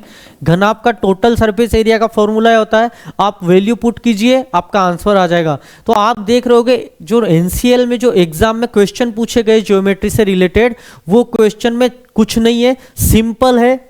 या तो उनका कैलकुलेशन है, और कैलकुलेशन कैसे होगा? जब आपको उसका फॉर्मूला याद होगा। तो जियोमेट्रिक के क्वेश्चन पूछने के तरीके से आप देख सकते हो कि एग्जाम में किस तरीके के क्वेश्चन आएंगे, फॉर्मूला बेस्ड। तो जियोमेट्री से आप जब भी क्वेश्चन करोगे आप फॉर्मूला ही याद करिए और सोल्व करिए। आपको जब फॉर्मूला याद है आप क्वेश्चन कर पाएंगे। यहां भी वैल्यू पुट कर दीजिए, 11 7 77, 13 7 91 और 13 11, 13 एकम 13, 13 और 1 14, ये 143। बस इसमें इसको जोड़ दीजिए आपस में, आ जाएगा 7 1 8 और 3 11, 4 9 13, 9 7 16 और 4 20 और 1 21 और 1 2 3, ये आ गया 622। ये आंसर हो गया। इस क्वेश्चन में क्या था? कुछ नहीं, जो मेन था वो क्या था? इसका फॉर्मूला। जब आपको टोटल सरफेस एरिया का फॉर्मूला पता है आप क्वेश्चन कर लोगे। जब भी आप एप्लीकेशन से कोर्स खरीदोगे तो आपको ये बिल्कुल टोटली फॉर्मूला बेस्ड क्लास मिलेगी। वहाँ पर आपको हर एक क्वेश्चन के फॉर्मूला, घन, घनाभ, गोला, शंकु, बेलन, सभी के फॉर्मूला, टोटल सरफेस एरिया हो या उनका वक्रपृष्ठ हो या आयतन हो, वो सारे बताए गए हैं। उसी फॉर्मूला बेस्ड ही क्वेश्चन, जो भी एनसीएल का कोर्स तैयार किया गया है वो कोर्स उसी बेस पे किया है कि उसके क्वेश्चन क्या पूछे गए। ठीक है, नेक्स्ट क्वेश्चन देखिए। अगला क्वेश्चन है, ये पार्ट बी से रिलेटेड क्वेश्चन है। अभी तक जो हम क्वेश्चन कर रहे थे वो पार्ट ए से रिलेटेड थे, पार्ट बी से रिलेटेड है। एक परीक्षा में 480 छात्रों में से 80% लड़कियां और 70% लड़के उत्तीर्ण हुए हैं। यहां पर लिख लो टोटल कितने स्टूडेंट है, 480। बॉयज कितने परसेंट है और गर्ल्स कितनी है? तो यहां पर उसने लिखा है 85 और ये 70%। और टोटल कितने उत्तीर्ण हुए हैं? वो टोटल हुए हैं 75%। देखिए मैं इस क्वेश्चन को यहां पर और क्या पूछा है, कितने लड़के परीक्षा। इस क्वेश्चन के लिए हम कोई तरीका उपयोग नहीं करेंगे, सीधा एक तरीका है, वो है एलिगेशन मेथड। सिंपल देखिए, 3 चीजें दिए, बॉयज का परसेंट दिया है, गर्ल्स का दिया है और ओवरऑल दिया है। हम बस यही करेंगे, इसमें घटा लो। 85 में से 75 गया तो कितना बचेगा? 10। 70 में से 75 गया तो कितना बचेगा? 5। मतलब 1:2, 1:2 में लड़के और लड़कियां हैं। तो पास होने वाले लड़कों का प्रतिशत कितना होगा? तो पास होने वाले लड़कों का प्रतिशत होगा 480 बटे टोटल कितना है 3, लड़के कितने हैं 2। तो निकाल लो, इससे कितना आ रहा? 16 3 48 और 16 दूनी 32, 320 लड़के टोटल पास होंगे। इस तरीके के क्वेश्चन को जब आप कोर्स में भी पढ़ोगे तो हम कैसे सोल्व कराएंगे? सिंपल तरीके से एलिगेशन। जब आपके पास 2 परसेंटेज अलग अलग हो, उनका कंबाइन परसेंट है, तो आप सिंपल एलिगेशन लगाइए और जो भी संख्या उससे भाग दे दीजिए, आपको रेशो से ही आंसर मिल जाएगा। तो रेशो से ही हमने आंसर निकाला। 320 लड़कियां हैं, लड़के हैं, 160 लड़कियां हैं और इनका परसेंटेज निकल गया। ठीक है, तो इस क्वेश्चन को इस तरीके से ही सोल्व करेंगे। बाकी n a, n plus b, a संग बी, वो जो फॉर्मूला बेस्ड है वो भी आप कर सकते हो, कोई प्रॉब्लम नहीं है। ठीक है, अगला क्वेश्चन है वो है 475 रुपए में हार्ड डिस्क बेचकर एक व्यक्ति को 5% का नुकसान होता है और 5% का लाभ पाने के लिए उसे कितने में बेचनी पड़ेगी। ठीक है, तो 475 रुपए की चीज है, ये 475 रुपए की चीज है। पहली बार उसने बेचा तो उसको कितने का नुकसान हुआ, उसको नुकसान हुआ, वो नीचे लिखो 100 माइनस 5। कितने का लाभ कमा रहा है वो ऊपर लिखो 100 प्लस 5। बस आपका आंसर आ जाएगा 475 इंटू 105 बटे 95, 21, 19, 19 दूनी 38। ठीक है, 9 बचे 19 5 95, बस निकाल लो। 25 एकम 25, 25 दूनी 50 और 2 52, 525 रुपये ये हो गया इसका आंसर। ठीक है, कुछ ज़्यादा इसमें नहीं करना था, सिंपल रखना था। जितना हमको पूछा जाता है लाभ वो ऊपर कर दो, जितने हानि हुई थी वो नीचे रख दो और हमारा आंसर निकल के आ जाएगा। या इसे डायरेक्टली रेशियो मेथड से भी कर सकते हो कि 5% का लाभ हुआ था कितने में से, तो 25 रुपये घटा लो। 25 रुपये किसका 5% होता है, 500 का 5% होता है, तो 500 में फिर 5% का लाभ निकालना था तो 25 रुपये, ये आसानी से निकल के आ जाता हमारा 50 रुपये। ठीक है, लेकिन फॉर्मूला बेस्ड करो, सिंपल है, इसमें भी कोई दिक्कत नहीं होती है। 525 रुपये आंसर आया और यही इसका आंसर है। मतलब सिंपल क्वेश्चन पूछा था, कोई ज़्यादा हार्ड नहीं था। नेक्स्ट क्वेश्चन है, देखिए ये भी सिंपल है, उसी तरीके से आप लोग पढ़िए। इसमें क्या पूछा है, एक कक्षा के छात्रों की औसत आयु 16 है, ये औसत कर दी 16। लड़कों की औसत 21 है। अब मैंने वहां बताया था ना औसत टोटल की है, तो ये बीच में रख दी, लड़कों की इधर रख दी, लड़कियों की इधर रख दी। अब यहां पर मुझे क्या पूछा है, यदि कक्षा में लड़कियों की संख्या 10 है तो लड़कों की संख्या बताइए। तो पहले इनका रेशो ले लेते हैं, लड़कियों की संख्या से बाद में निकालेंगे 5 और ये कितनी आ गई 4। लड़कियां कितनी आ गई हमारे पास 4 और लड़के कितने आ गए रेशो में 5। अगर लड़कियों की संख्या कितनी है 10 है, तो लड़कियों की संख्या 10 है, मतलब ये बॉयज कितने हो गए और ये गर्ल्स हो गई। लड़कियों का रेशो कितना है मेरे पास 5। 5 किसके बराबर है 10 के, तो 1 यूनिट की वैल्यू कितनी आ गई 2, तो 4 यूनिट की वैल्यू कितनी हो जाएगी 8, मतलब लड़कों की संख्या कितनी हो जाएगी यहाँ 8। भी हो गया सिंपल सा क्वेश्चन। यूनिट वैल्यू रखनी है, कुछ नहीं है, लड़कों का औसत, लड़कियों का औसत, एवरेज निकला। लड़कियों का रेशो कितना आया 5, 5 यूनिट की वैल्यू कितनी दी है 10, मतलब 1 यूनिट की वैल्यू कितनी है मेरे पास 2, तो लड़कों की वैल्यू कितनी है 4 यूनिट, तो 4 यूनिट की वैल्यू कितनी हो जाएगी 8। सिंपल निकल के आ गया। क्लास में भी जब आप लोगे मैं इसी तरीके से इन क्वेश्चन को सोल्व करूंगा, कोई लॉन्ग मेथड में जाने की जरूरत नहीं है। जब इस तरीके क्वेश्चन आते हैं आप लोगों को, देखिए एक ही पेपर में उसने 2 क्वेश्चन सेम तरीके के पूछ लिए हैं और बिल्कुल सेम मेथड से हो गए, कोई यहाँ पर हम लोगों को हाथ पैर मारने की जरूरत नहीं पड़ी। 10 से 15 सेकंड में क्वेश्चन हो जाएगा, आगे कोई दिक्कत नहीं आएगी। ठीक है, तो जो ए पार्ट था हमारा, उस ए पार्ट के और बी पार्ट के अंदर जितने मैथमेटिकल क्वेश्चन थे और नॉन टेक्निकल पार्ट में और जो रीजनिंग वाले पार्ट थे वो मैं आप लोगों को करवा चुका हूं। अब जो हम लोग क्वेश्चन देखेंगे वो है जीके क्वेश्चन की, कैसे उसने जीके जीएस के क्वेश्चन बनाए थे। तो यहां पर हम उनको देखेंगे कैसे कैसे क्वेश्चन पूछे गए। पहला क्वेश्चन पूछा था यहां पर, जो पहला क्वेश्चन पूछा था, ठीक है, वो पूछा था निम्नलिखित में से क्या ऑपरेशन ग्रीन मिशन में सम्मिलित नहीं किया गया है।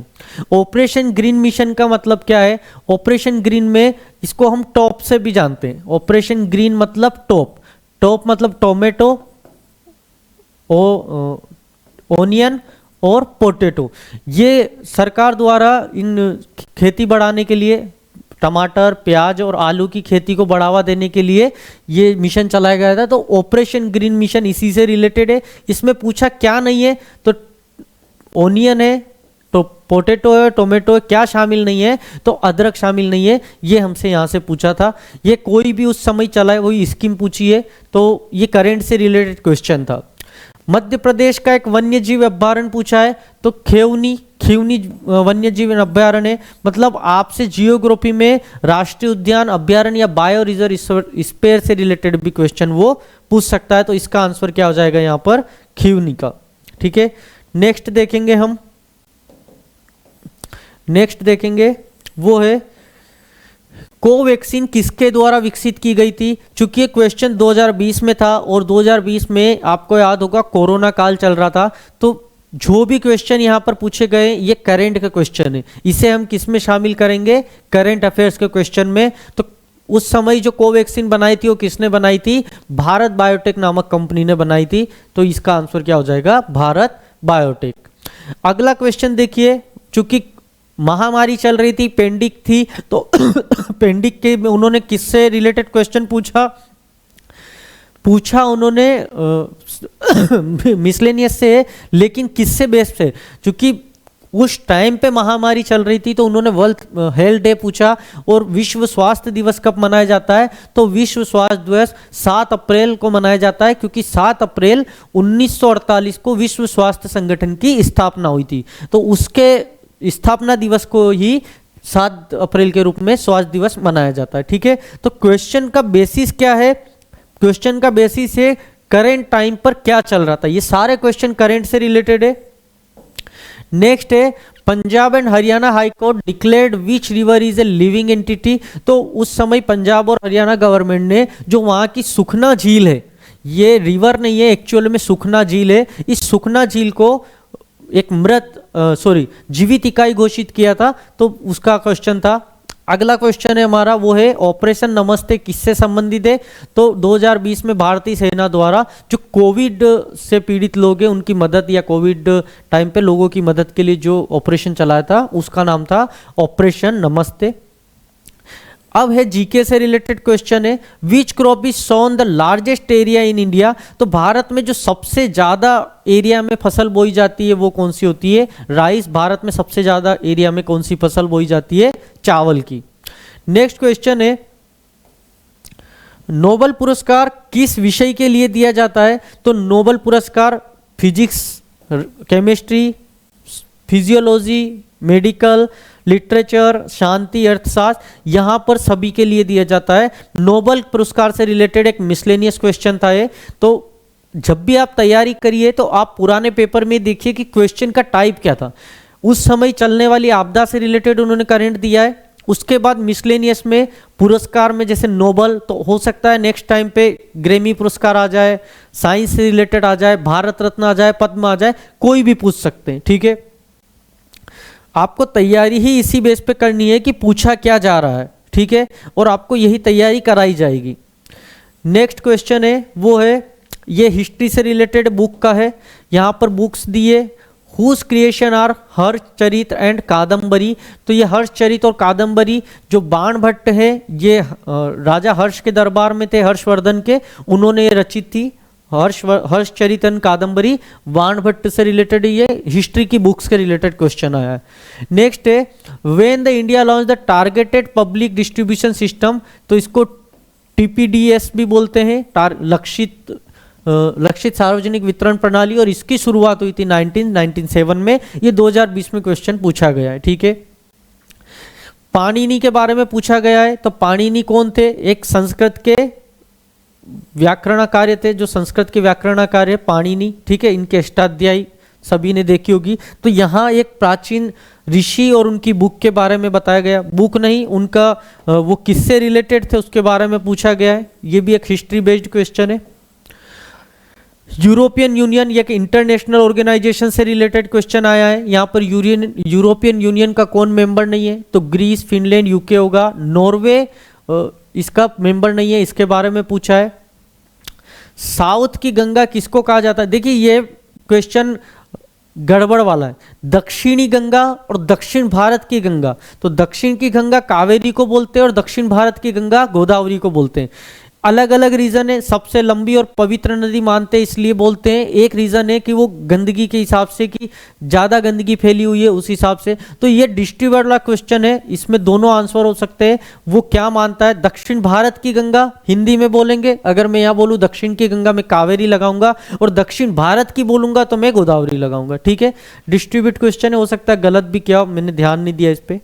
नेक्स्ट है, किस समाचार पत्र की स्थापना महात्मा गांधी ने 1903 में दक्षिण अफ्रीका में की थी? तो महात्मा गांधी से रिलेटेड क्वेश्चन आया है हिस्ट्री का। कब गए थे वो? 1893 में गए थे, और इंडियन ओपिनियन नामक पत्र निकाला था उन्होंने वहां से। तो इंडियन ओपिनियन इसका आंसर हो जाएगा। ठीक है, नेक्स्ट क्वेश्चन है, ये करंट बेसिस से एग्जाम 2017 में 20 में हुआ, और उन्होंने 2017 का क्वेश्चन पूछा, किस अंतरिक्ष एजेंसी ने एकल मिशन में 104, तो इसरो द्वारा 104 सैटेलाइट को अंतरिक्ष में पहुंचा के एक यूनिक रिकॉर्ड बनाया गया था। तो इसरो कहाँ की एजेंसी है? इंडिया की। इसरो से रिलेटेड एक क्वेश्चन आया है। नेक्स्ट देखेंगे, तो किसने भारत के राष्ट्रपति बनने से पहले भारत रत्न पुरस्कार प्राप्त किया? देखिए क्वेश्चन यहां इस टाइप के क्वेश्चन बहुत ज्यादा डिटेल्ड होते हैं। यहां पर उन्होंने बोला है किसने भारत के राष्ट्रपति बनने से पहले भारत रत्न प्राप्त किया, तो ऐसे 3 व्यक्ति थे। अगर मैं नाम बताऊं तो एक थे डॉक्टर राधाकृष्णन, सर्वपल्ली राधाकृष्णन, दूसरे थे जाकिर हुसैन, और तीसरे इसमें थे doctor APJ Abdul Kalam. Doctor APJ Abdul Kalam. अगर इससे रिलेटेड क्वेश्चन सेम किसी दूसरे के नाम पे आता है तो आप याद रखिएगा, ये 3 है, डॉक्टर राधाकृष्णन, डॉक्टर जाकिर हुसैन और डॉक्टर एपीजे अब्दुल कलाम। इन तीनों में से जो नाम यहाँ पर था वो है डॉक्टर जाकिर हुसैन, तो इसका आंसर हो जाएगा डॉक्टर जाकिर हुसैन। मतलब प्रेसिडेंट से रिलेटेड कोई भी क्वेश्चन आ सकता है उनकी किसी भी उपलब्धि पे। ठीक है, आपको यहाँ से ये समझना चाहिए कि क्या क्वेश्चन है। अगला है, खासी किस राज्य की भाषा है? तो खासी जनजाति जो है मेघालय की है, और जयंतिया खासी, और वहाँ पर जो पहाड़ियाँ उन्हीं के आधार पे इनकी भाषा है, और जो मेघालय से रिलेटेड है। माउंट एटना एक ज्वालामुखी से रिलेटेड क्वेश्चन है। माउंट एटना कहाँ पर आता है? तो माउंट एटना है इटली में, और ये ज्वालामुखी से रिलेटेड क्वेश्चन है। वर्ल्ड जियोग्राफी से रिलेटेड क्वेश्चन पूछा गया है। इंडियन जियोग्राफी का क्वेश्चन है, कॉफी उत्पादक राज्य। तो कॉफी उत्पादक राज्य जो सबसे बड़ा है वो कर्नाटक है। लगभग 70% कॉफी का उत्पादन कौन करता है? कर्नाटक। तो इंडियन जियोग्राफी से रिलेटेड भी आया है क्वेश्चन, वर्ल्ड जियोग्राफी से भी रिलेटेड आया है। नेक्स्ट है तुंगभद्रा अभ्यारण्य। तो ये भी जियोग्राफी बेस्ड क्वेश्चन है। इंडियन जियोग्राफी, आप जब भी एनसीएल की तैयारी करोगे आपको ये देखना होगा क्या पूछा है। तो इंडियन जियोग्राफी से रिलेटेड क्वेश्चन ज्यादा पूछे गए हैं, हिस्ट्री से भी आए। तुंगभद्रा कर्नाटक में है। तुंगभद्रा राष्ट्रीय जो वर्ल्ड सेंचुरी है या वन्य जीव अभ्यारण्य वो कहाँ पर है? वहीं पे। एक क्वेश्चन उन्होंने इसमें रीजनिंग का डाला है नीचे के, तो आप देखिए इसमें क्या बोला गया है। राम अपने घर से शुरू होकर 4 किलोमीटर उत्तर में, 4 किलोमीटर उत्तर में जा रहा है, हम भी भेज देते हैं राम को। यहाँ से जा रहा है, ये उत्तर की साइड चला गया, ऊपर चला गया 4 किलोमीटर। फिर वो 3 किलोमीटर पश्चिम में, हमने 3 किलोमीटर पश्चिम में भी पहुंचा दिया। फिर 8 किलोमीटर दक्षिण में, ये 8 किलोमीटर दक्षिण में भी चला गया। अब बोल रहे हैं वो अपने घर से कितनी दूर है?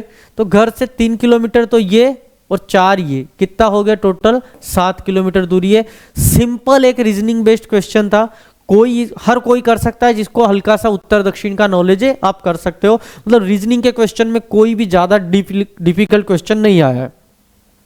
एक सीरीज पूछी है, संख्या कौन सी गलत है? तो अगर आप इसे गौर से देखोगे तो ये ओड नंबर के स्क्वायर से रिलेटेड जा रही थी। ओड नंबर मतलब 1 का स्क्वायर 1, 3 का स्क्वायर 9, 5 का स्क्वायर 7। अब यहाँ पर 7 का स्क्वायर होना था 49, और यहाँ पर 50 है, तो इसमें कौन सी चीज गलत है? 50। मतलब रीजनिंग में भी एक सिंपल जो आप पढ़ते हो सीरीज को स्क्वायर करके उसका मल्टीप्लाई करके, तो स्क्वायर रिलेटेड क्वेश्चन थी, वो ओड नंबर का थी। हो सकता है अगली बार आपसे इवन नंबर से रिलेटेड पूछ ले। ठीक है, क्वेश्चन बहुत इजी आए हैं। अगर आप इसको सोल्व करोगे, आपको जो रीजनिंग कराई जाएगी वो इसी बेस्ड कराई जाएगी। यहाँ छोटी संख्या को चुनना था। देखिए 1 होती, मतलब अगर मैं देखूं क्या हो गया, ठीक नीचे चला गया क्या? ठीक है, अब इसमें देखिए कहाँ गया वो।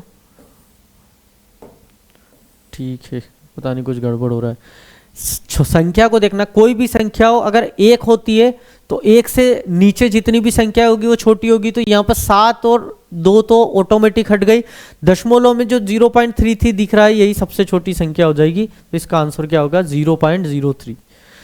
अगला क्वेश्चन है उत्तर दक्षिण, if south east becomes north, north east become west, तो so on what will be west become, तो वेस्ट को उसने क्या दे रखा है, west is the north east. ये खत्म, डायरेक्टली उसने आंसर में ही दिया है तो आपको करना था। स्पुतनिक वी के बारे में पूछा, स्पुतनिक वी क्या है, तो कोविड के टाइम का है। स्पुतनिक वी क्या था, कोविड के टाइम सभी लोगों को पता है, स्पुतनिक वी एक कोविड के टाइम पे कोरोना वैक्सीन थी जो कि रशिया द्वारा डेवलप की गई थी। ये 2020 के क्वेश्चन में जितना करंट है वो सारा कोविड पे ही पूछा गया है। नेक्स्ट क्वेश्चन है who is the known of the saint of gutters, तो सेंट ऑफ गटर्स किसको कहा जाता है, मदर टेरेसा। मदर टेरेसा है, ये गरीबों, दलितों या निम्न जो झुग्गी बस्तियों वाले लोग थे उनके उत्थान के लिए हमेशा कार्य करती रही, इसलिए उनको सेंट ऑफ गटर्स भी कहा जाता है।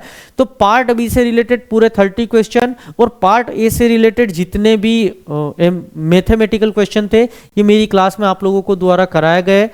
ये सारी चीज़ें आपको स्पेशल टेक्नो ऑनलाइन के एप्लीकेशन पर भी मिल जाएगी। यहाँ पर जितने भी आपको क्वेश्चन कराए गए हैं इनके सारे चैप्टर बाय चैप्टर वाइज आपको क्लास मिलेगी। रेलवे से रिलेटेड क्वेश्चन हो, जियोमेट्री हो, ट्रिग्नोमेट्री हो, सारे क्वेश्चन की जितने भी आपको कराए इन सब की डिटेल क्लास वहाँ पर मिलेगी। आप एक एक क्लास देख सकते हैं, उन क्लास से आप लोग करोगे तो जितना एग्जाम में पूछा गया है उसी रिलेटेड आपको पूरा मटेरियल वहाँ पर उपलब्ध कराया जाएगा। ठीक है, तो पूरे पेपर के लिए थैंक यू।